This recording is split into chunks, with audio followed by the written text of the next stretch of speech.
Hello students, कैसे हैं आप लोग? मैं L B Mishra, B Tech from IIT Kanpur and director of Shivay Gurukul. आज फिर आपके सामने आया हूं एक नए वीडियो के साथ और एक नए स्ट्रैटेजी के साथ। बच्चों, जैसा कि जेई मेन और नीट का जो एग्जाम होता है उसमें फिजिक्स की क्या स्ट्रैटेजी होगी, इसको लेके एक अच्छा वीडियो जो है मैं आपके साथ शेयर करने का ट्राई कर रहा हूं आज।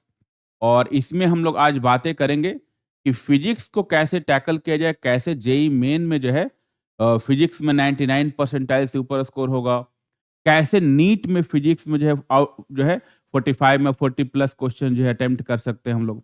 तो ओवरऑल ये तमाम बातों को लेके एक वीडियो जो है मैं आज बनाने का ट्राई कर रहा हूँ।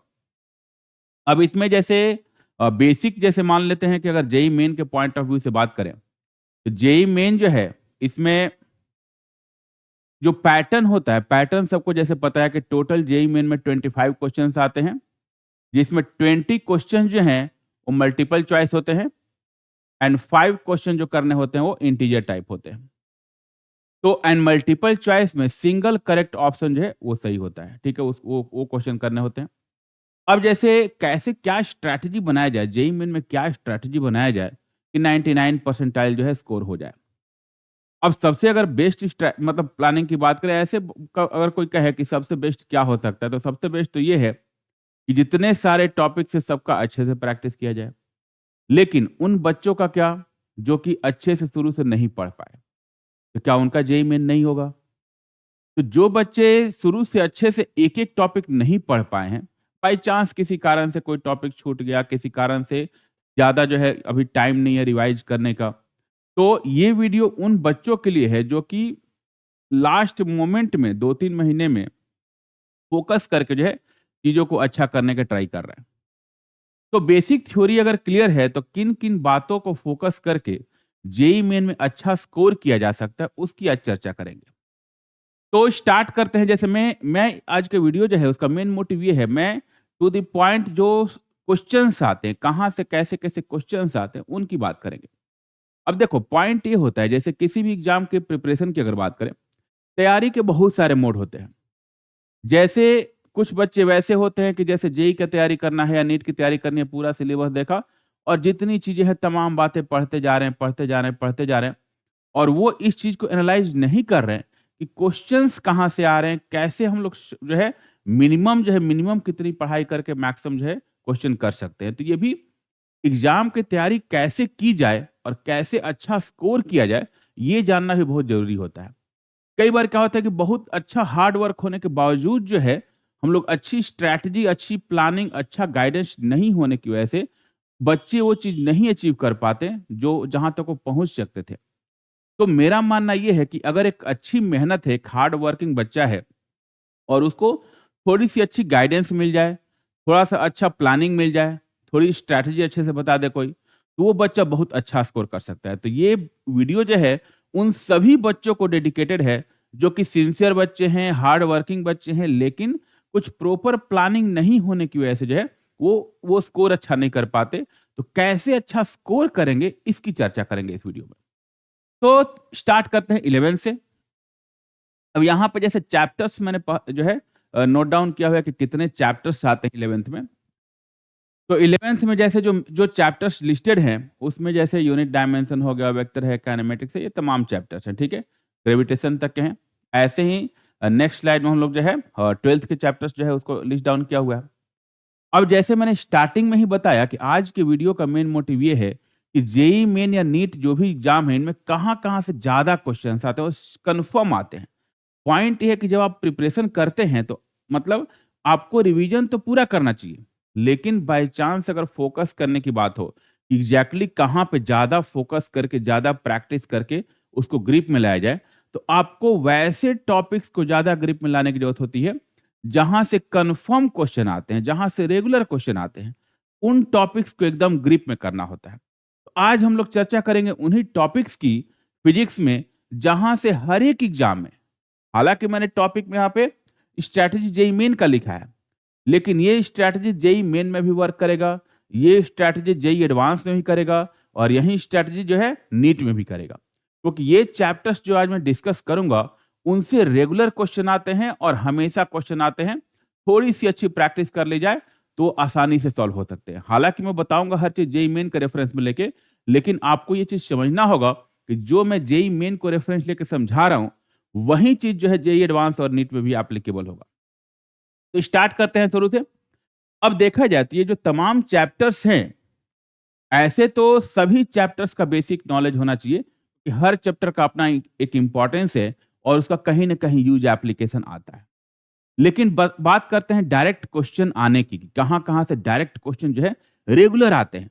ऐसे तो हर एक टॉपिक से कभी ना कभी पूछता है, लेकिन किस किस टॉपिक से डायरेक्ट रेगुलर क्वेश्चन आते हैं तो उनको मैं लिस्ट डाउन करता हूं कि ताकि मिनिमम जो है, मिनिमम एफर्ट में, मिनिमम जो है अपना जो मेहनत है उसमें जो है हम ज्यादा से ज्यादा स्कोर कर सकें। ठीक है, तो स्टार्ट करेंगे हम लोग यहाँ पे पहले चैप्टर से। पहला चैप्टर जैसे मैंने लिखा है यूनिट डायमेंशन एंड मेजरमेंट्स। तो अभी के रिसेंटली, अभी या इसके पहले के जो भी जेई मेन के पेपर हैं, इवन जेई एडवांस के भी जो पेपर है या नीट का पेपर है, आप देख सकते हैं कि एटलीस्ट कुछ नहीं तो एक क्वेश्चन ऐसा कंफर्म रहता है जो कि या तो डायमेंशनल फॉर्मूला पूछेगा, नहीं तो एरर का कुछ पार्ट रहेगा। तो यूनिट डायमेंशन एंड मेजरमेंट से एक क्वेश्चन कंफर्म रहता है, और वो भी मोस्ट ऑफ द टाइम जैसे डायमेंशन की बात करता है, डायमेंशनल फॉर्मूले की बात करता है, या एरर एंड मेजरमेंट्स जो है उनमें से कुछ चीजें पूछी जाती है। अगर एक क्वेश्चन आपको अपने ग्रिप में रखना है तो ये मेरा एक सजेशन रहेगा कि एकदम छोटा सा टॉपिक है, छोटा सा कॉन्सेप्ट है, इसको पढ़ के रखने में कोई जो है लॉस नहीं है, और यहां से ज्यादा चांस है कि एक क्वेश्चन आपका कंफर्म पकड़ा जाएगा। चाहे किसी भी एग्जाम की बात करें, नीट की बात करें, जेई मेन की बात करें, जेई एडवांस की बात करें, कहीं ना कहीं ये क्वेश्चंस आते ही रहते हैं इस चैप्टर से। तो मेरी प्रायोरिटी रहेगी कि आप जब भी तैयारी कर रहे हैं तो unit and dimension and error measurement जो है इस टॉपिक को स्किप ना करें। एटलीस्ट ठीक है, अगर एरर मेजरमेंट में थोड़ा सा दिक्कत भी अगर आपको हो रहा है कि कैसे क्या है, डायमेंशनल फॉर्मूला तो पढ़ के जाए ही जाए, क्योंकि हो सकता है कि डायमेंशनल फॉर्मूला पूछ दे। जेई मेन में डायमेंशन के क्वेश्चन ज्यादा आते हैं, लेकिन सजेशन मेरा ये रहेगा कि पूरा टॉपिक जो है एक जो है कंप्लीट करके जाएं। यूनिट क्या है, डायमेंशन क्या है, या एरर एंड मेजरमेंट्स के क्या रूल्स होते हैं, कैसे एरर्स वगैरह फाइंड किए जाते हैं। तो एक क्वेश्चन यहां से आएगा। ठीक है, तो एक क्वेश्चन तो कंफर्म ऐसे हो सकता है यहां से। अगला चैप्टर जैसे वेक्टर की बात करें, वेक्टर से डायरेक्ट क्वेश्चन की जैसे बात करें तो कभी आता है कभी नहीं भी आता, लेकिन हाँ ठीक है, बेसिक एप्लीकेशन वेक्टर्स के क्या है, वेक्टर्स को कैसे ऐड करते हैं, सब्ट्रैक्ट करते हैं, ये सब तमाम बातें तो पता होनी चाहिए। हाँ, बहुत प्रैक्टिस करने की जरूरत नहीं है वेक्टर में। क्वेश्चन अगर आसान आएगा तो ठीक है कर लेंगे, नहीं आएगा तो उसके लिए कोई बहुत एक्स्ट्रा प्रैक्टिस की नीड नहीं है। अगला जो चैप्टर मेरा जो रिकमेंडेशन है, काइनेमेटिक्स। काइनेमेटिक्स आपको एकदम अच्छे से तैयार करना चाहिए। काइनेमेटिक्स 3 पार्ट में, 3 सेगमेंट्स में डिवाइडेड है। 1D motion, projectile motion and relative motion. ये 3 सेगमेंट्स में ऐसे काइनेमेटिक्स डिवाइड है। और अगर क्वेश्चंस की बात करें, नंबर ऑफ क्वेश्चंस की बात करें, तो ऐसे कई बार ऐसा हुआ है कि एक ही पेपर में काइनेमेटिक्स से 3-4 तक क्वेश्चन आए हैं, 4-4 क्वेश्चन काइनेमेटिक्स से आए हुए हैं। लेकिन मिनिमम साइड में भी अगर जाके बात करें तो मिनिमम अगर बात करें काइनेमेटिक्स की तो कम से कम 2 क्वेश्चन तो कंफर्म रहेगा काइनेमेटिक्स से। अब उसमें भी काइनेमेटिक्स में जैसे मैंने बात किया कि काइनेमेटिक्स में जैसे 3 पार्ट है हम लोगों का, 1D, प्रोजेक्टाइल एंड रिलेटिव, ये 3 पार्ट्स हैं। अब इन तीनों में भी सब टॉपिक्स होते हैं। ठीक है, एक वीडियो में मैंने पहले बताया हुआ भी है। जैसे 1D मोशन में क्या है कि यूनिफॉर्म एक्सेलरेशन आता है, नॉन यूनिफॉर्म एक्सेलरेशन है, एंड ग्राफ्स के क्वेश्चन है। तो uniform acceleration, non uniform acceleration and graph, ये 3 पार्ट 1D में आते हैं। प्रोजेक्टाइल मोशन में भी हॉरिजॉन्टल टू हॉरिजॉन्टल प्रोजेक्टाइल होता है, प्रोजेक्टाइल फ्रॉम अ टावर का केस आता है, प्रोजेक्टाइल ऑन इंक्लाइन सरफेस का केस आता है। रिलेटिव मोशन में बहुत सारे पार्ट्स हैं, लेकिन इसको भी 2 पार्ट में हम लोग डिवाइड करते हैं, 1D relative and 2D relative. इसमें बहुत सारे जो है स्लाइड जो है क्वेश्चंस होते हैं, जैसे रिवर स्विमर के क्वेश्चंस हो गए, रेन मैन प्रॉब्लम हो गया, विंड का प्रॉब्लम हो गया, इस टाइप की तमाम बातें रहती है। अब यहाँ पे क्वेश्चंस की जहां तक बात है कहां से प्रायोरिटी ज्यादा है, तो जेई पॉइंट ऑफ व्यू से अगर बात करें तो 1D मोशन में non uniform acceleration, variable acceleration जो है वो ज्यादा इंपॉर्टेंट है। तो जेई के जो भी बच्चे हैं वो वेरिएबल एक्सेलरेशन एंड ग्राफ इसको थोड़ा अच्छे से करेंगे। जहां तक नीट के बच्चों की बात है, नीट में चूंकि मैथमेटिक्स थोड़ा सा कम पूछता है, तो उनके लिए जो है यूनिफॉर्म एक्सेलरेशन और ग्राफ वाला पार्ट जो है वो ज्यादा इंपॉर्टेंट है। नॉन यूनिफॉर्म के एक्सेलरेशन का जो पार्ट है नीट में कम चांस है कि आता है। लेकिन जेई में जो है नॉन यूनिफॉर्म एक्सेलरेशन, ये इसके क्वेश्चंस रेगुलर आ रहे हैं, आप लोग देख सकते हैं। जेई मेन में भी आ रहे हैं और जेई एडवांस में भी आ रहे हैं। तो नॉन यूनिफॉर्म एक्सेलरेशन अच्छे से करके जाएंगे। ग्राफ के क्वेश्चंस कन्वर्जन के आते हैं, किसी का ग्राफ कैसा होगा उसके क्वेश्चंस आते रहते हैं। डिस्प्लेसमेंट टाइम, वेलोसिटी टाइम, ऐसे बहुत सारी तमाम बातें ग्राफ में होती हैं। तो ग्राफ के क्वेश्चंस आ जाते हैं। प्रोजेक्टाइल मोशन में जैसे मैंने बोला कि 3 टाइप होता है, horizontal to horizontal, projectile from a tower या इंक्लाइन सरफेस का। उसमें अगर बात करते हैं प्रोजेक्टाइल फ्रॉम अ टावर जो है वो ज्यादा इंपॉर्टेंट टॉपिक है। बाकी से क्वेश्चन आता है नहीं भी आता, वो मुझे लगता है कि वो ज्यादा इंपॉर्टेंट है। लेकिन मेरा ये मानना है कि जब हम लोग चैप्टर्स सिलेक्ट कर रहे हैं तो चैप्टर्स में अब फिर जो है उसमें जो है सेग्रीगेट नहीं करेंगे, हम लोग as a whole chapter discuss करेंगे। तो एक चैप्टर होगा यूनिट एंड डायमेंशन, यहां से एक क्वेश्चन तो कंफर्म ही होगा। काइनेमेटिक्स की बात करें तो काइनेमेटिक्स से मिनिमम साइड में जाए तो 2 क्वेश्चन यहां से आएगा। काइनेमेटिक्स से 2 क्वेश्चन कंफर्म आ सकता है। अगला टॉपिक जैसे एनएलएम फ्रिक्शन है। एनएलएम फ्रिक्शन अगर बात करें तो बहुत प्रैक्टिस की जरूरत नहीं है। Newton's law of motion and friction का बहुत प्रैक्टिस की जरूरत नहीं है। क्वेश्चंस आते भी हैं, नहीं भी आते हैं कई बार। तो थोड़ा सा बेसिक पढ़ के जाएंगे, हो सकता है कि एक क्वेश्चन न्यूटन्स लॉ से आ जाए। तो न्यूटन्स लॉ फ्रिक्शन मिला के एक क्वेश्चन यहां से आ सकता है, ठीक है। लेकिन उसके लिए बहुत ज्यादा प्रैक्टिस करने का नहीं है। ऐसा नहीं कि Newton's law of motion and friction से 100 क्वेश्चन आप लगा रहे हैं, वैसी कोई रिक्वायरमेंट नहीं है। बेसिक थ्योरी आपको पता होना चाहिए कि एफबीडी कैसे ड्रॉ करते हैं, फोर्सेज को बैलेंस कैसे करते हैं, एफ इक्वल टू एम की इक्वेशन कैसे लिखते हैं, कांस्टेंट रिलेशन क्या होता है, स्ट्रिंग कांस्टेंट क्या है, सरफेस कांस्टेंट क्या है। ये सब बातें अगर कॉन्सेप्ट पता है तो ये सब चीजें आसानी से हो जाती हैं। तो बेसिक कॉन्सेप्ट पढ़िए, बहुत ज्यादा प्रैक्टिस का नीड नहीं है। लेकिन काइनेमेटिक्स में चूंकि 2 क्वेश्चन आता है, 3 भी आ सकता है, तो इसका अच्छे से प्रैक्टिस करके जाना होगा। मेरा सजेशन बच्चों से ये रहेगा कि कम से कम मिनिमम भी काइनेमेटिक्स में जो है एटलीस्ट ट्राई कीजिए कि आप जो है 70 से 80 क्वेश्चन ट्राई करके जाए, जिसमें सारे टॉपिक इंक्लूड हो। तो 70-80 क्वेश्चन जो है आपको काइनेमेटिक्स में करने चाहिए, तब जाके चैप्टर पूरा जो है आपको दिमाग में फिट होगा। हर थ्योरी रिवाइज हो जाएगा, हर चीजें जो है सही हो जाएंगी। सिलेक्टिव तो ऐसे 50 क्वेश्चन भी कर लेंगे तो पूरा चीज रिवाइज हो जाएगा। तो 50 क्वेश्चन एटलीस्ट कंफर्म करके जाना चाहिए काइनेमेटिक्स से।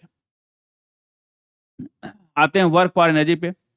Work power energy and circular motion, इसके क्वेश्चंस लगभग मिक्स आते हैं और उसमें नॉर्मली जो है वर्टिकल सर्कुलर मोशन जो है उसका पार्ट पूछता है ज्यादा। तो अगर बात करें इन दोनों चैप्टर की तो ज्यादा चांस है कि सर्कुलर मोशन में अगर क्वेश्चन आएगा तो वर्टिकल सर्कुलर मोशन से आएगा। वर्टिकल सर्कुलर, ठीक है, जिसमें वर्क पावर एनर्जी का भी जो है वो रोल जो है आ जाएगा। वर्क पावर एनर्जी में एक और टॉपिक है conservative and non conservative forces and potential energy. JEE advance point of view से अगर देखा जाए तो conservative non conservative forces and the relation of conservative force with the potential energy, इसके जो बीच की जो चीजें हैं ये सब जो है मिक्स करके जेई एडवांस में क्वेश्चंस बहुत सारे पूछे जाते हैं। तो वर्क पावर एनर्जी जो है ये चैप्टर इंपॉर्टेंट है, क्योंकि इसका बहुत जगह पे यूज भी आता है। तो मेरा रिकमेंडेशन रहेगा कि इस चैप्टर को थोड़ा सा अच्छे से कर लेंगे, ठीक है। तो एक क्वेश्चन तो यहां से आएगा, ठीक। तो ये हो गया वर्क पावर एनर्जी का। सेंटर ऑफ मास की बात करें, जहां पर सेंटर ऑफ मास में जैसे अगर टॉपिक्स की बात करेंगे तो इसके सब टॉपिक्स जो हैं, जैसे कंजर्वेशन ऑफ लीनियर मोमेंटम का पार्ट आता है, कोलिजन का पार्ट आता है, एंड सेंटर ऑफ मास के कैलकुलेशन एंड इट्स एप्लीकेशन आते हैं। तो चैप्टर तो ऐसे देखा जाए तो इंपॉर्टेंट चैप्टर है, लेकिन क्वेश्चन यहां से अगर देखा जाए तो एक क्वेश्चन तक के चांस है कि एक क्वेश्चन आएगा, और हो सकता है कि उस क्वेश्चन में वर्क पावर एनर्जी का भी कुछ एप्लीकेशन रहे। तो सेंटर ऑफ मास जो है इससे एक क्वेश्चन आ सकता है, मतलब आ भी सकता है, नहीं भी आ सकता है। मैं टेंटेटिव एक आइडिया बता रहा हूं कि कहां से क्वेश्चंस आ सकते हैं, तब हम लोग फाइनली बात करेंगे कि किस किस चैप्टर को एकदम ही अच्छे से करके जाना है। तो अभी तक मैंने 3 चैप्टर बताए हैं जिसको अच्छे से करके जाना है। एक यूनिट एंड डायमेंशन हो गया, दूसरा काइनेमेटिक्स हो गया जिसको अच्छे से प्रैक्टिस करके जाना है। वर्क पावर एनर्जी जो है बहुत प्रैक्टिस नहीं करनी है, लेकिन थ्योरी एकदम अच्छे से आनी चाहिए, क्योंकि इस चैप्टर का यूज बहुत सारे चैप्टर्स में है, तो इसको स्किप नहीं कर सकते आप। इसको स्किप करने से पूरा खेल ही बिगड़ जाएगा। तो वर्क पावर में जैसे न्यूटन्स लॉ ऑफ फ्रिक्शन की बात किया मैंने, एनएलएम फ्रिक्शन अगर आप छोड़ देंगे तो फिर तो आपको जहां भी फोर्स आएगा वहां पे आपका काम खत्म हो जाएगा। तो इन चैप्टर्स को छोड़ना नहीं है। मेरे बताने का मतलब यह है कि सारे चैप्टर्स की बेसिक थ्योरी तो आपको आनी ही चाहिए, कॉन्सेप्चुअली तो चैप्टर आना ही चाहिए। प्रैक्टिस किस में ज्यादा करे केवल मैं उसको फोकस कर रहा हूँ। तो प्रैक्टिस के लिए जैसे ये हो गया, काइनेमेटिक्स हो गया, वर्क पावर में कुछ क्वेश्चंस की प्रैक्टिस की जरूरत है।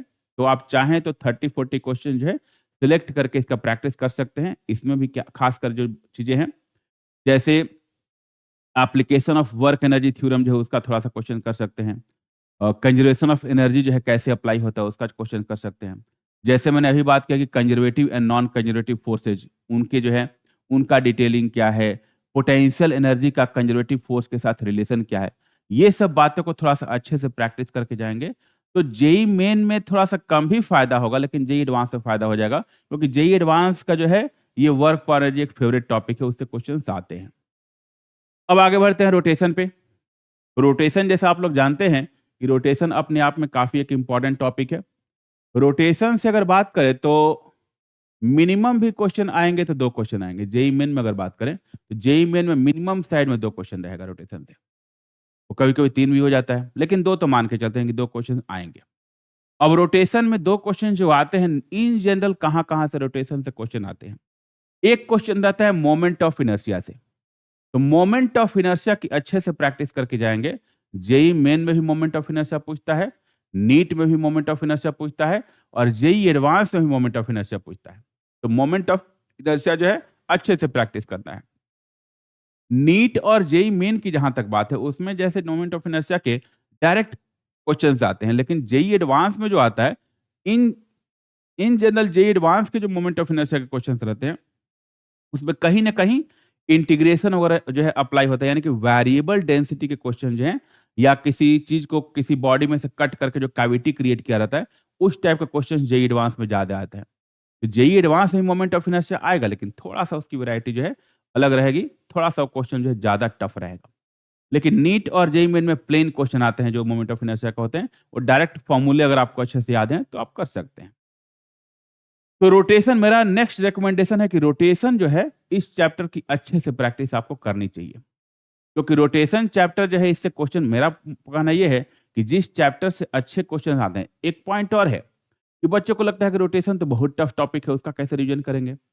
लेकिन आप अगर जेईई मेन और नीट के क्वेश्चंस देखेंगे इस हाल फिलहाल की जो बातों में, तो जो भी रोटेशन के जो क्वेश्चंस आते हैं रिसेंट ईयर्स में, जितने भी रोटेशन के क्वेश्चन आए हैं इन जनरल वो बहुत ही बेसिक क्वेश्चन रहे हैं। जेईई मेन में तो कभी टफ क्वेश्चन रोटेशन का पूछा ही नहीं है, डायरेक्ट फॉर्मूला बेस्ड क्वेश्चन पूछे जाते हैं। तो रोटेशन में आपको बहुत डीप नॉलेज की जरूरत नहीं है, आप बेसिक थ्योरी पढ़िए और बेसिक थ्योरीज पे जो भी बेसिक क्वेश्चन है आप कर लीजिए। अब उसमें भी थोड़ा सेलेक्ट करके कर सकते हैं आप कहाँ-कहाँ से चीजें करनी होती हैं। एक क्वेश्चन जैसे मैंने बोला कि मोमेंट ऑफ इनर्शिया से आ जाता है। दूसरा क्वेश्चन आपका जो है law of conservation of angular momentum, यहां से क्वेश्चन आ सकता है। रोलिंग मोशन से क्वेश्चन आते हैं, रोलिंग मोशन में एक्सेलरेशन फाइंड करना, वेलोसिटी फाइंड करना, इस टाइप के क्वेश्चंस आते हैं। ये 3 तो फेवरेट टॉपिक हो गए।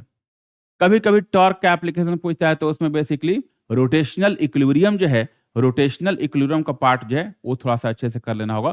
तो ये सब चीजें जो हैं मतलब टॉपिक्स अगर आप तैयार करते हैं रोटेशन के अंदर, तो moment of inertia, rotational equilibrium, rolling motion and law of conservation of angular momentum, इन पे अगर प्रैक्टिस करके जाते हैं 10-10, 20-20 क्वेश्चन, तो ये टॉपिक जो है, ये चैप्टर जो है आपका बहुत अच्छा हो जाएगा।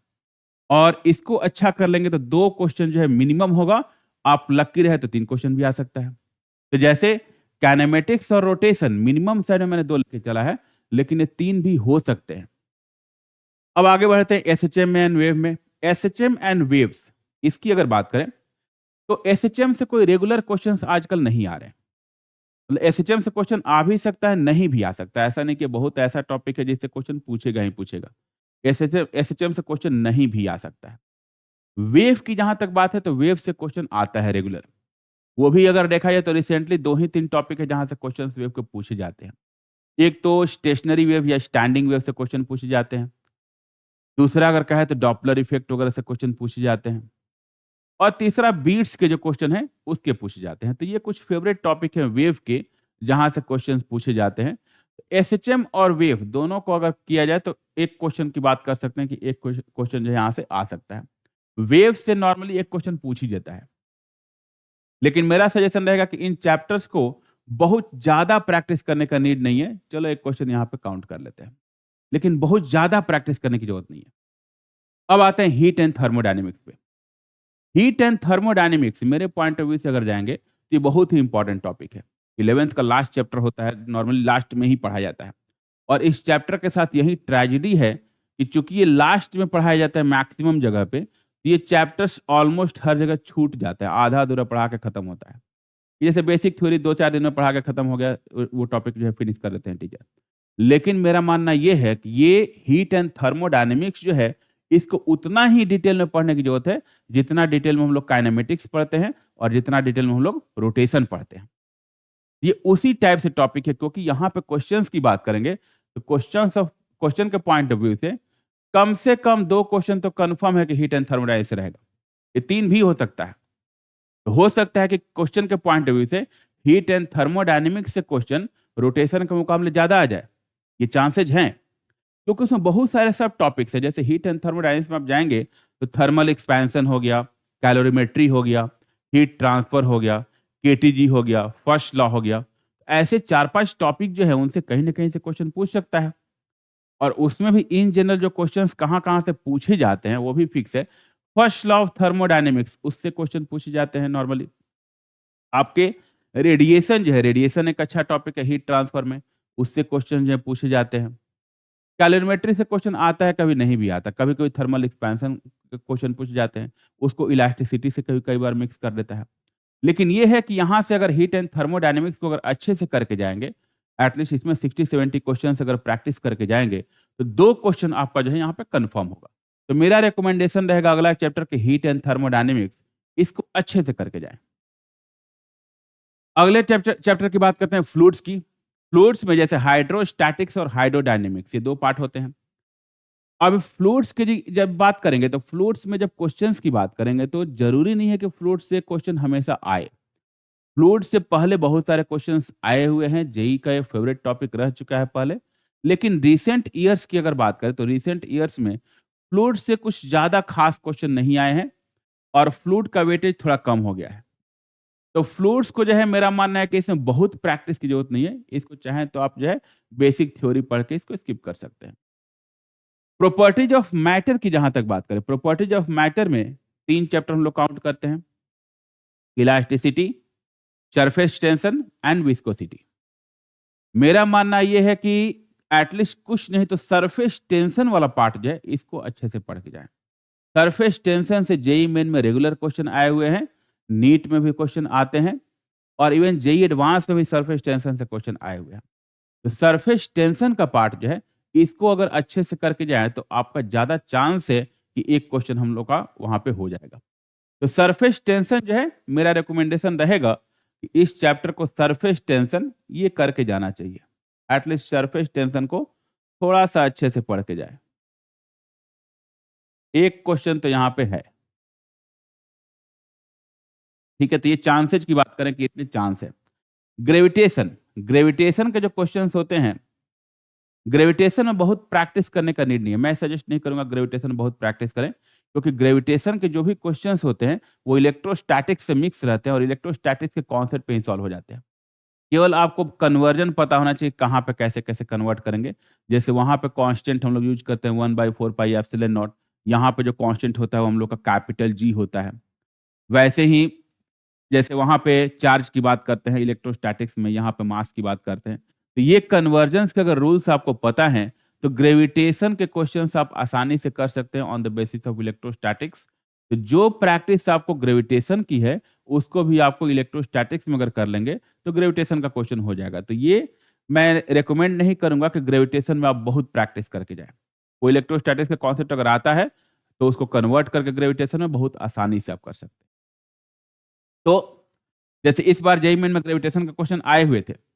लेकिन ये मैं कंफर्म जानता हूँ कि जो बच्चा इलेक्ट्रोस्टैटिक्स में पढ़ा होगा, एक कैविटी क्रिएट करने के बाद इलेक्ट्रिक फील्ड क्या होता है, कैविटी अगर किसी स्फीयर में कैविटी क्रिएट की हुई है, तो उसके उसके बेसिस पे फोर्स कितना लगेगा।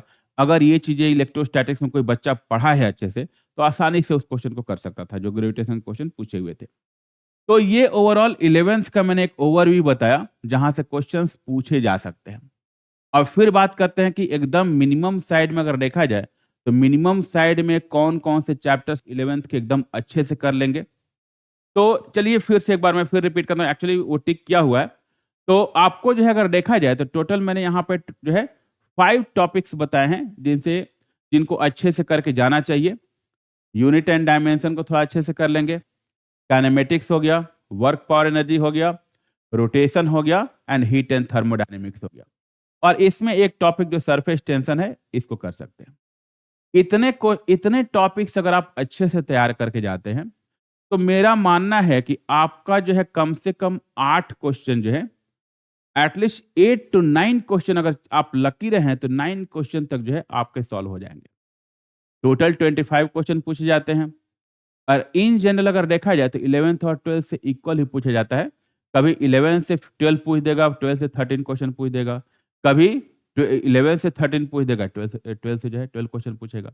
एक क्वेश्चन का आगे पीछे हो सकता है, लेकिन उसमें भी अगर बाय चांस अगर मान के चलते हैं कि चलो ठीक है 11 से जो है 12 क्वेश्चन पूछा या 13 क्वेश्चन पूछा, तो उन 13 क्वेश्चंस में आप चाहें तो 8 क्वेश्चंस जो हैं आप ऐसे यहां से पकड़ सकते हैं। जैसे फिर से काउंट कराता हूं, एक क्वेश्चन ये हुआ, 2 यहाँ पे हो गया, 3 क्वेश्चन हो गए। 1 क्वेश्चन यहाँ पे हो गया, 4 क्वेश्चन हो गया। रोटेशन का 2 क्वेश्चन, 6 क्वेश्चन हो गया। हीट एंड थर्मोडायनेमिक्स 8 क्वेश्चन हो गए। सरफेस टेंशन से अगर आ गया 9 क्वेश्चन हो गया। और ये कंफर्म है कि आगे पीछे करके इसमें उतने क्वेश्चन आ जाएंगे। तो 8 से 9 क्वेश्चन यहाँ से आ सकते हैं, ठीक है? अब आपको प्रैक्टिस इतना ही करके जाना है कि उसमें से ज़्यादा गलती ना करें, कम से कम ऐसा रहे कि 1 से ज़्यादा गलती उसमें से ना हो। तो ऐसे आपको चैप्टर वाइज जो है पढ़ के जाना होगा। तो टोटल जो है 11th में 6 चैप्टर जो है मैंने बताया कि आपको अच्छे से पढ़ के जाना चाहिए। अब बात करते हैं 12th की।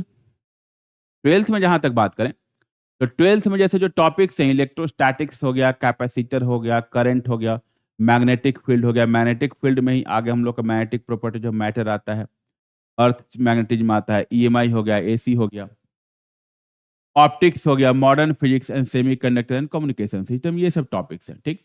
अब बात करते हैं कि इन टॉपिक्स में किनको एकदम अच्छे से पढ़ के जाना चाहिए। पहला टॉपिक मेरा रिकमेंडेशन रहेगा इलेक्ट्रोस्टैटिक्स। इलेक्ट्रोस्टैटिक्स को तो एकदम अच्छे से करके जाना चाहिए। यहाँ से ज़्यादा चांस है कि मिनिमम साइड में भी 2 क्वेश्चन रहेगा।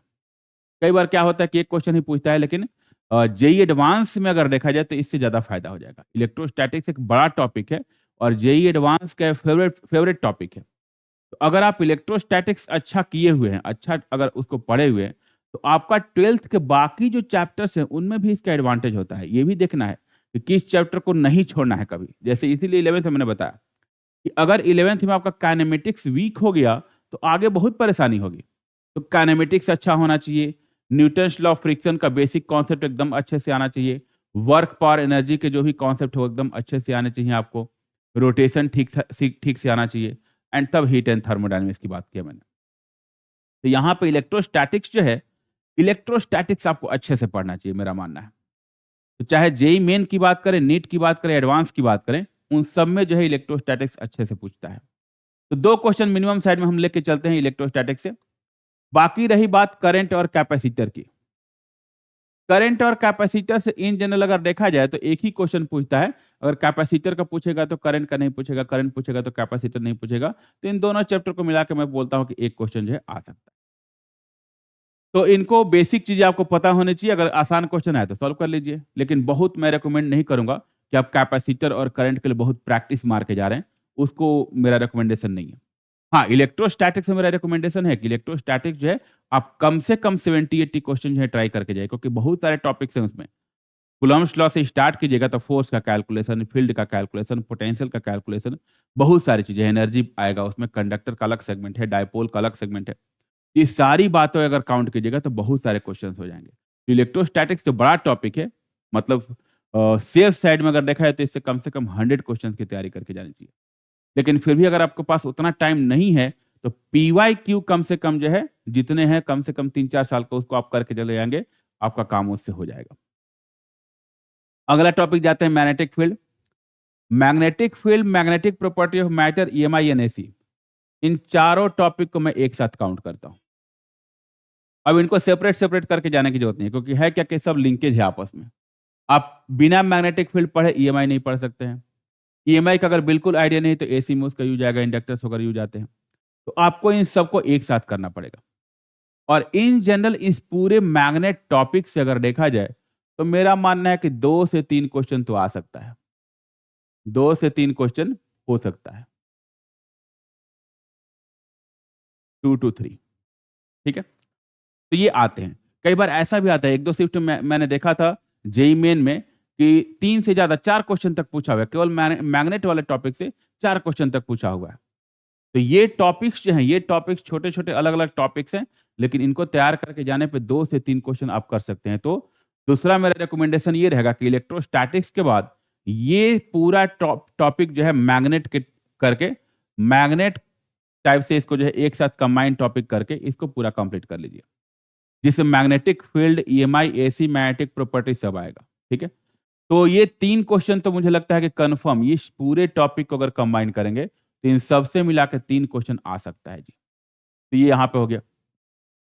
अब बात करते हैं आगे, ऑप्टिक्स की बात करते हैं। ऑप्टिक्स में 2 पार्ट होता है जी, ray optics and wave optics, ठीक है? तो ray optics and wave optics minimum side में बात करें तो मिनिमम साइड में कम से कम 2 क्वेश्चन ऑप्टिक्स से मिनिमम 2 क्वेश्चन आ गया। एकदम लिस्ट अगर आएगा तो कि एक ज्योमेट्रिकल ऑप्टिक्स से पूछ देगा और एक वेव ऑप्टिक्स से पूछ देगा। ये सबसे मिनिमम हुआ कि मिनिमम भी क्वेश्चन पूछेगा तो 2 क्वेश्चन, लेकिन मोस्ट ऑफ द टाइम जो है 3 क्वेश्चन पूछे जाते हैं ऑप्टिक्स से। तो 2 क्वेश्चन ज्योमेट्रिकल ऑप्टिक्स से जनरली रहते हैं और एक क्वेश्चन वेव ऑप्टिक्स से रहता है। तो 2 से 3 क्वेश्चन यहां से अगर देखा जाए तो 2 to 3 क्वेश्चन जो हैं यहां से चांसेज हैं कि पूछ सकता है, ठीक है? कुछ ज्यादा कुछ कम, कभी 2 पूछ देगा, कभी 3 पूछ देगा। तो मेरा नेक्स्ट रिकमेंडेशन रहेगा कि ऑप्टिक्स को तो अच्छे से तैयार कीजिए। बात करते हैं मॉडर्न फिजिक्स और सेमीकंडक्टर एंड कम्युनिकेशन सिस्टम की। मॉडर्न फिजिक्स में बहुत सारे टॉपिक्स हैं, जैसे उसमें आपका फोटो इलेक्ट्रिक इफेक्ट हो गया, एटॉमिक स्ट्रक्चर हो गया, न्यूक्लियर वाला पार्ट अभी डिलीट किया हुआ है तो उसको चाहे तो स्किप कर सकते हैं आप, एक्सरे हो गया। मेरा मानना यह है कि मॉडर्न फिजिक्स में और कुछ पढ़ें या ना पढ़ें, atomic structure and photo electric effect, in 2 topic को तो जरूर पढ़ के जाएं। एटॉमिक स्ट्रक्चर इसलिए मैं बोल रहा हूं कि एटॉमिक स्ट्रक्चर अगर पढ़ के जाएंगे तो हो सकता है कि केमिस्ट्री में भी एटॉमिक स्ट्रक्चर पूछ दे और वहां का भी क्वेश्चन आपका सॉल्व हो जाए। Atomic structure and photo electric effect, इसको अच्छे से पढ़ के जाए। तो मॉडर्न फिजिक्स भी मेरा है कि रिकमेंडेड है कि इसको पढ़ के जाना होगा। And semi conductor and communication system, एक क्वेश्चन तो कंफर्म है कि पूछेगा जी। इस टॉपिक को एकदम जो है पढ़ के, थ्योरेटिकल क्वेश्चन रहता है, एकदम बेसिक क्वेश्चन रहता है। तो मेरा मानना है कि इस टॉपिक को छोड़ के नहीं जाना है कभी, क्योंकि एकदम बोनस टाइप का चीज है कि एक क्वेश्चन पूछेगा, मिनिमम एक तो कंफर्म है कि पूछ देगा। तो जो क्वेश्चन पूछे जाते हैं सेमीकंडक्टर कम्युनिकेशन सिस्टम से, एकदम बेसिक क्वेश्चन होते हैं। बेसिक थ्योरी अगर आपको पता है तो क्वेश्चन आप कर सकते हैं। तो मॉडर्न फिजिक्स से हो सकता है कि सब मिला के इन पूरे को अगर कंबाइन करेंगे तो इस पूरे को कंबाइन करके 2 से 3 क्वेश्चन यहां भी पूछ सकता है जी। तो ये जो है, ये ओवरऑल अगर देखा जाए तो 12th का हम लोग का जो है वेटेज जो है ऐसे डिफाइन किया गया है। तो ये देख सकते हैं कि जैसे यहाँ पे अगर सेपरेट किया जाए तो 12th के जो टॉपिक्स हैं, 12th का जो पार्ट है, 12th वाले पार्ट में ब्रॉड टॉपिक्स हैं। 11th की तरह छोटे-छोटे अलग-अलग टॉपिक्स नहीं है। 12th को जो है, और दूसरा ये है कि 12th थोड़ा-सा फॉर्मूला बेस्ड होता है। 11th में क्या है कि कॉन्सेप्ट हैं, कॉन्सेप्ट्स हैं और उस पे क्वेश्चन दिए रहते हैं। तो 11th में फॉर्मूले कम याद रखना है, ये भी ध्यान रखना है। 11th की फिजिक्स जो है फॉर्मूला बेस्ड नहीं होती है। फॉर्मूले बहुत ही कम याद करने हैं। जैसे आपको मोमेंट ऑफ इनर्शिया का कुछ फॉर्मूला याद करना होगा, आपको सेंटर ऑफ मास के कुछ फॉर्मूले याद करने होंगे, कुछ ऐसे बेसिक हम लोग के वेव वगैरह के फॉर्मूले हैं। लेकिन अगर देखा जाए तो मेनली कॉन्सेप्ट ही है कि आपको कंजर्वेशन ऑफ एनर्जी अप्लाई करना होगा, conservation of linear momentum apply करना होगा, conservation of angular momentum apply करना होगा। तो ये सब बेसिक कॉन्सेप्ट हैं। तो कॉन्सेप्ट बेस्ड 11 चलता है, लेकिन 12th में अगर बात करें तो कॉन्सेप्ट्स के साथ-साथ बहुत सारे फॉर्मूले हैं। इलेक्ट्रोस्टैटिक्स में फील्ड का फॉर्मूला है, पोटेंशियल का फॉर्मूला है, बहुत सारे फॉर्मूले हैं। ऐसे ही ऑप्टिक्स में बहुत सारे फॉर्मूले हैं, मैग्नेट में बहुत सारे फॉर्मूले हैं।